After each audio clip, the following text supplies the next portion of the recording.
Melvin, now 14 years old. Kamusta, Melvin? Okay lang po. Matagal-tagal lang hinintay mo bago dumating itong finals. Medyo, hindi ba nag-change ang boses mo nung nagdalaga ka na? Medyo naman. Merong adjustment na ginawa, no? Meron po. Okay, tingnan natin kung may mga payo pa ang ating scouts. Nabalitaan ko sa iyo, Melvin, is yung forte mo at talagang nakakapagpanalo sa iyo, yung kumakanta ka ng mga kundiman.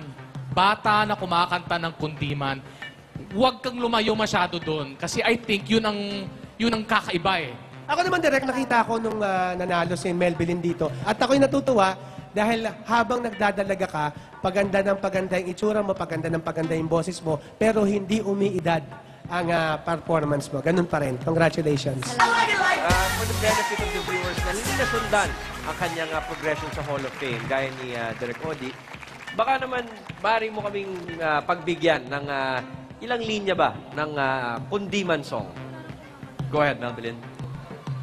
Sa umaga, ang hawian ay mainom na patikan.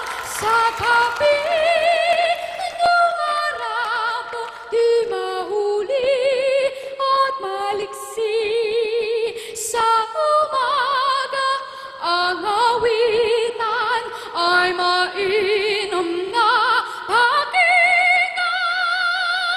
Sa gabi, dumanap at di mahuli at maliksi. Fantastic! Thank you, Melvin. Mga kapatid, kung nais mong iboto si Melvin para maging third ultimate talentado, you can text TP5 and send 2929. Again, that's TP5 and send it to 299. Again, this is open to all networks. At huwag muna kayo mag-text. Magsisimula po ang botohan sa dulo ng ating palabas sa aking pagbibigay ng hudyat. Melvin, thank you very much. Thank you po.